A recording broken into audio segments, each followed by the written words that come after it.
What's going on, everybody? I'm Jordan with Everyday Builds, and what I'm going to talk about today is the 3 things that made me upgrade to this sander versus sticking with this one.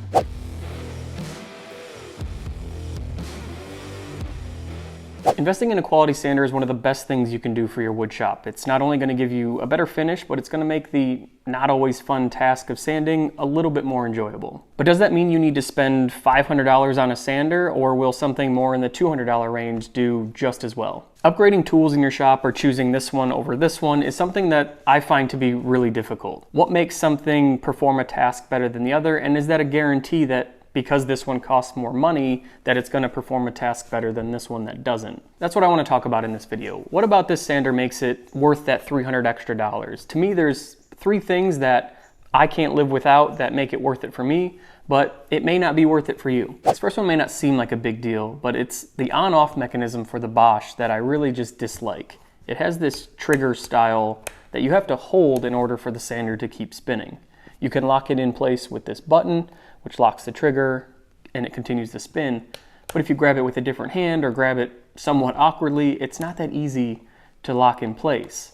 And I just really don't understand it in general, because that's not typically how I use a sander. I turn a sander on for, a couple minutes at a time, and then I shut it off. I'm never really feathering it or doing anything like that. So it just doesn't make a lot of sense to me, and it's one of the reasons that I went to the Festool. The second reason I much prefer the Festool is the rate at which these spin down, or how quickly the pad stops spinning after you shut the sander off. With the Festool, it shuts off almost immediately. I mean, I can't even get my arm back down to the table and it's already stopped, which is great. It's got a braking technology that stops the pad way faster than the Bosch. The Bosch spins down for what seems to be 3 to 5 seconds, where you shut it off and you just kind of have to hold it before you can set it down, because you don't want it to wobble off the table or anything like that, which I have had happen.